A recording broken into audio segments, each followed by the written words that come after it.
through your views in different parts of the world. Now I request Dr. Stanford Blake, Deputy Director General. Just to introduce him, Dr. Stanford Blake, the Deputy General, ICRISAC Hyderabad, with a distinguished career spanning academia and international agricultural research. Dr. Blake most recently served as Dean for the Faculty of Agriculture, Life and Environmental Sciences at the University of Alberta, Canada. He holds a PhD in plant breeding cropping system research from McGill University in Montreal. Recognized internationally, Dr. Blake is an international fellow of Royal Swedish Academy of Agriculture and Forestry and was awarded with the Queen Elizabeth II Platinum Jubilee Medal in Canada for his contributions to agricultural science and development. I expect a big round of applause for this.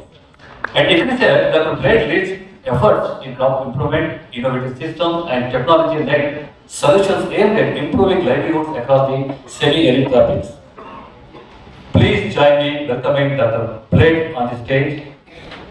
I invite to address the gathering with your beautiful explanation. Good morning, Namaskar. It's a great pleasure to be here. Honorable Minister for Agriculture, Joint Secretaries, Representative of the World Bank, and of course, Vice Chancellor of the University and all other eminent members of the dais, distinguished guests of the crowd, and all of the participants in this very important international meeting.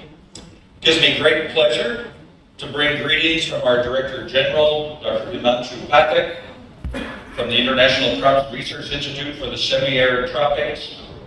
Some of you will know, but I will remind you that ICRISAC was founded, hosted by the Government of India starting in 1972. Our headquarters are based just outside of Hyderabad in Patancheru, but we work across the semi-arid tropics of both Asia and Africa, where we have 8 research campuses doing the same work of focusing on transforming dryland agriculture.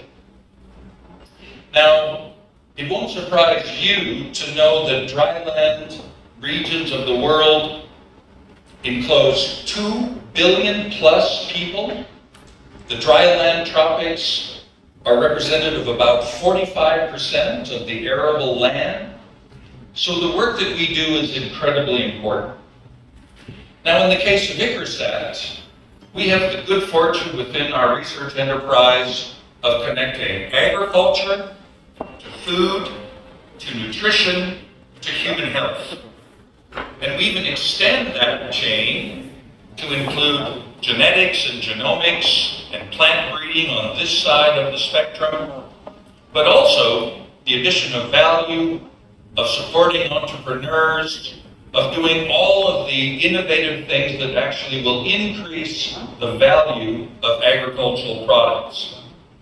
But that chain is supported by the work that we do in soil, in biodiversity, but very crucially for an international conference on watershed resilience, on water.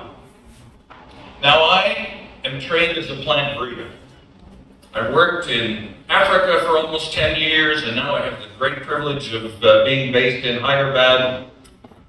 Plant breeders in the past have always thought only about the crop.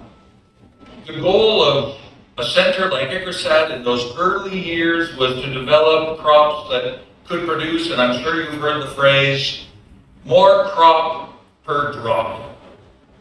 But now ICRISAC and all of us in this room are working on a much different scale. In ICRISAC, we've gone from crops to cropping systems to farming systems to landscapes, and now we're incorporating the evidence coming not only from the natural sciences, but from the social sciences to help to produce the evidence to create new policy, but also to create those new products. During this international conference, my presentation and my colleagues that are in the audience, Dr. Afari Sifa, based in West Africa and Nigeria, Dr. Mekwan, based in East Africa, we will tell stories about ICRISAT's role in watershed resilience, in watershed rehabilitation, in the rejuvenation of degraded land.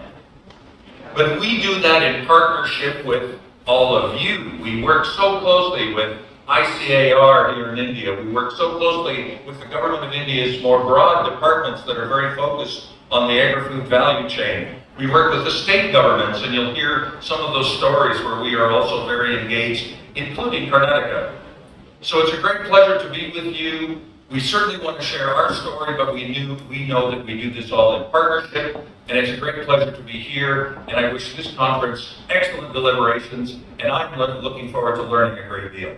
Thank you very much.